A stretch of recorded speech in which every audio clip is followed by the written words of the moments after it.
तो जैसा कि लास्ट एपिसोड में हम लोगों ने देखा था कि क्यांसी और होली सन के बीच में एक जबरदस्त फाइट हो रही होती है जिसमें वो दोनों ही एक दूसरे को कांटे की टक्कर दे रहे होते हैं और ज़ुयिन बड़े ही मजे के साथ उनका तमाशा देख रही होती है। मगर जब क्यांसी उस पे भारी पड़ने लगता है तो वो बीच में इंटरफेयर करने की कोशिश करती है, मगर अचानक उसे फील होता है कि शुयांग वापस आ चुका है। और दूसरी तरफ हमें शुयांग को दिखाया जाता है, उसके सारे के सारे डिसाइपल उसे वो सब कुछ बता रहे होते हैं जो कि होली सन ने वहाँ पे किया है। और वो लोग उसे ये भी बताते हैं कि उसके पास इमोर्टल ज्यू की एक पेंटिंग भी मौजूद है जो कि उसने अपने ट्रेजर हाउस में छुपा कर रखी हुई है। ये सुनने के बाद शुयांग कहता है कि चलो जरा देखते हैं कि ये टियानलन सेट का कौन सा नया मास्टर है। और इस तरफ हमें दोबारा से क्यांसी और होली सन को आपस में लड़ते हुए दिखाया जाता है क्योंकि वो दोनों ही बहुत ही ज्यादा ताकतवर होते हैं, तो इसलिए उनका इम्पैक्ट काफी दूर दूर तक फील किया जा रहा था। और दोनों ही काफी फास्ट स्पीड के साथ एक दूसरे पर काफी खतरनाक अटैक कर रहे होते हैं, मगर हार मानने को कोई भी तैयार नहीं था। क्यांसी उससे कहता है कि चाहे कुछ भी हो जाए मैं तुमसे हारने वाला नहीं। मगर दूसरी तरफ होली सन उससे कहता है कि तुम्हारे अंदर काफी कॉन्फिडेंस है, मगर शायद तुम भूल गए हो कि तुम ये मैच अभी जीते नहीं हो। मगर दूसरी तरफ क्यांसी उससे कहता है कि मैंने अपनी पूरी लाइफ में अपनी जीत को ही सबसे ज्यादा इंपॉर्टेंस दी है, चाहे उसके लिए फिर मुझे अपनी जान ही क्यों ना देनी पड़े। मगर दूसरी तरफ होली सन उससे कहता है कि क्या तुम्हें ऐसा नहीं लगता कि जो कुछ भी हो रहा है वो सब कुछ मैं खुद होने दे रहा हूँ। मगर क्यांसी कहता है कि मैं एक एम्परर बन चुका हूँ और मैं किसी तरह की एक्सक्यूज को एक्सेप्ट नहीं करूंगा। भले ही हम दोनों एक दूसरे को अभी बिल्कुल कांटे की टक्कर दे रहे हैं, मगर भूलना मत के मैं अभी अपनी पूरी पावर का यूज नहीं कर रहा। ये कहने के बाद क्यांसी उस पर एक के बाद एक स्वॉर्ड अटैक करना शुरू कर देता है, जिससे बचते हुए होली सन पीछे हटता है और क्यांसी से कहता है कि ठीक है तो फिर जैसा तुम चाहते हो वैसा होगा, तुम्हारी ये ख्वाहिश मैं जरूर पूरी करूंगा। ये कहते हुए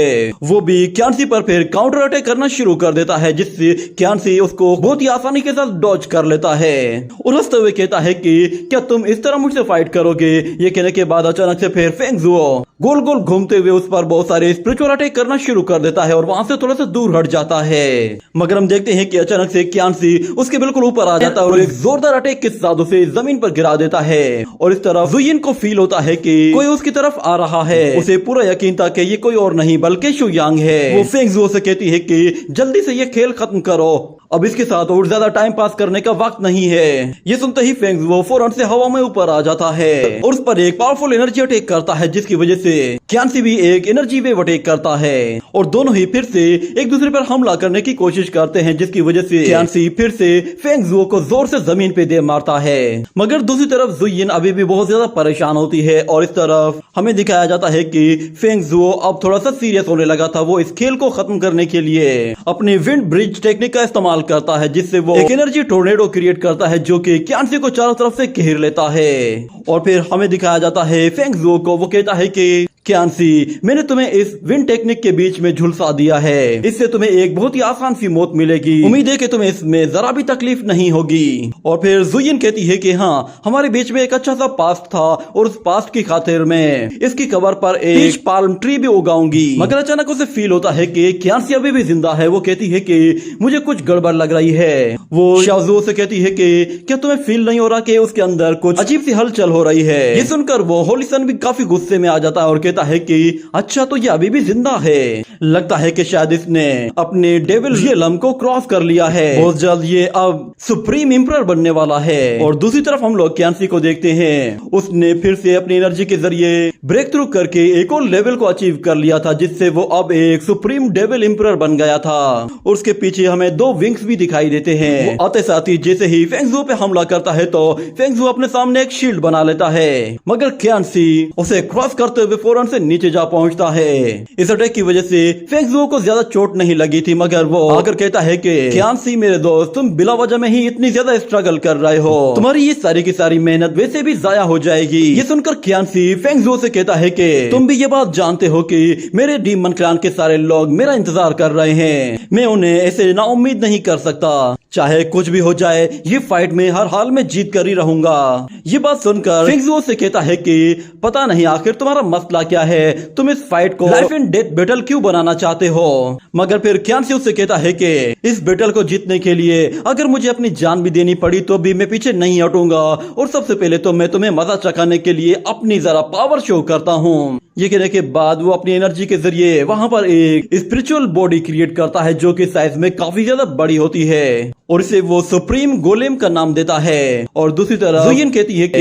ये फाइट तो काफी इंटरेस्टिंग होती जा रही है। इतने में वो जायंट डेविल बॉडी अचानक से उनपे हमला करना शुरू कर देती है, जिसकी वजह से फेंग जुओ खुद को बचाने की कोशिश करता है और फौरन से पीछे हट जाता है। मगर हमें दिखाया जाता है कि क्यांसी वो बहुत ही तेजी से फेंग जुओ पर हमला करने के लिए जाता है तो फेंग जुओ उसके अटैक्स को फिर से डॉज कर रहा होता है और इतने में अचानक से वो जायंट बॉडी भी अपनी स्वॉर्ड के जरिए फेंग जुओ पे हमला कर देती है। तो फेंग जुओ को वो हमला आते हुए दिखाई देता है तो वो फौरन से उसे भी डॉज कर लेता है। ये देखकर जुयिन कहती है कि इस बंदे को डील करना इतना आसान नहीं है, मेरे ख्याल से अब तुम्हें अपनी पावर को शो करना चाहिए। जिस पर होलिसन भी कहता है कि हाँ, लगता है कि अब वक्त आ गया है। और इस तरफ हमें दिखाया जाता है कि क्यांसी जैसे ही उन पे हमला करता है तो अचानक दूसरी तरफ से होलिसन उसके अटैक को बहुत ही आसानी के साथ रोक लेता है। ये देखकर क्यांसी बिल्कुल हैरान हो जाता है और कहता है कि ये नामुमकिन है, क्या तुम कोई सुप्रीम एम्परर बन गए हो? मगर फिर वो कहता है कि नहीं, ये तो मुझे इमोर्टैलिटी के साइन लग रहे हैं। मगर फिर वो कहता है कि नहीं, तुमने ये ब्रेक थ्रू अभी नहीं किया,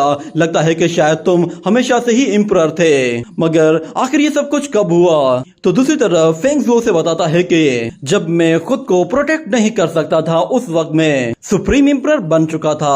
और फिर वो अपनी मास्टर से कहता है कि आपने ये पीच खाना बंद क्यों कर दिए? ये कहते ही वो फौरन से एक और पीच लाकर मास्टर को देता है और फिर हम देखते हैं कि वो दोनों ही एक दूसरे के साथ लड़ने के लिए एक दूसरे के आमने सामने आ जाते हैं और फिर पलक झपकते ही एक दूसरे पर टूट पड़ते हैं। उनकी स्पीड इतनी ज्यादा होती है कि हमें सिर्फ और सिर्फ उनकी एनर्जी दिखाई दे रही होती है और जुयिन वहां पर बड़े ही मजे के साथ एक जगह बैठकर देख रही होती है, क्योंकि अब वो पूरी तरह से श्योर थी कि ये फाइट फेंग जुओ जीत जाएगा। मगर क्यांसी वो भी हार मानने वाला नहीं था, वो उसे बिल्कुल बराबर की टक्कर दे रहा होता है। और हम देखते हैं फेंग जुओ जैसे ही एक पावरफुल एनर्जी अटैक करता है तो दूसरी तरफ क्यांसी भी उस पर एनर्जी अटैक करता है। दोनों के अटैक एक दूसरे से आकर टकराते हैं और फेंग जुओ सीधा क्यांसी की तरफ आता है और उसे पकड़कर जोर से जमीन पे दे मारता है और कहता है कि तुम मेरे अपोनेंट होने के लायक ही नहीं हो। ये देखकर जुयिन कहती है कि लगता है खेल खत्म हुआ। मगर क्यांसी अभी भी जिंदा होता है और वो दोबारा से हमला करने के लिए आता है। मगर इस मर्तबा होलिसन उसके अटैक को बहुत ही आराम से डॉज कर लेता है और उस पर अपनी ड्रैगन फिस्ट के साथ अटैक करते हुए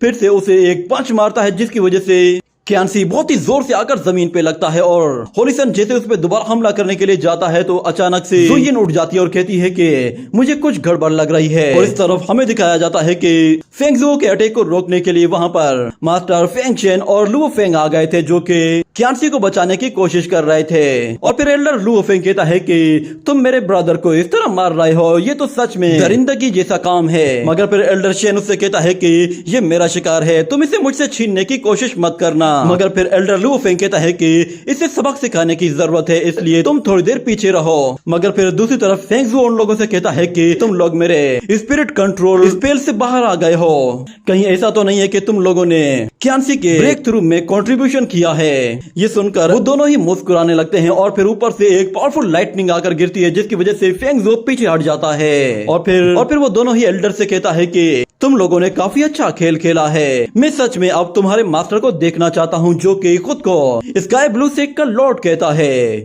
मगर फिर दूसरी तरफ वो दोनों ही एल्डर्स कहते हैं कि हम लोग तो बिला वजह में ही इसे सीरियस ले रहे थे, मगर ये तो इस लायक ही नहीं है। मगर फेंग जुओ कहता है कि अच्छा, वाकई में मैंने कभी सोचा भी नहीं था कि तुम लोग इतने ज्यादा एरोगेंट होगे, चलो फिर तुम लोग अपने मास्टर का कोई मूव ट्राई करके दिखाओ। ये कहते ही वो फौरन से पावर ऑफ मेरिट का इस्तेमाल करता है, जिससे वो वहां पर एक जायंट सोर्ड बनाना शुरू कर देता है। और फिर उन दोनों ही एल्डर्स से कहता है कि क्यों ना मैं आज तुम दोनों को यहीं पे ही खत्म कर दूं। ये कहने के बाद अचानक से हम देखते हैं कि वो मेरिट अचानक से टुकड़े टुकड़े हो जाती है और वो लोग जब पीछे पलट कर देखते हैं तो हम लोग देखते हैं कि शुयांग अपने सारे ही डिसाइपल्स के साथ वहां पर पहुंच गया था, जिस पर फेंग जुओ को पता चल जाता है और वो कहता है कि अच्छा, तो ये है स्काई ब्लू सेट का लॉर्ड, ये वही डिसाइपल है जो कि इमोर्टल ज्यू का डायरेक्ट डिसाइपल था, मुझे बस इसे हराना है। इसे हराने के बाद मैं खुद यानलान सेट का नया लॉर्ड बन जाऊंगा। ये कहते हुए वो आगे बढ़ने लगता है, मगर दूसरी तरफ शुयांग वहीं पे ही कुर्सी लगाकर बैठ जाता है और सानियान उसके लिए चाय लेकर आती है। और इस तरफ तरफ फेंगजू कहता है कि ये दुनिया का सबसे पावरफुल इमोर्टल है, जो कि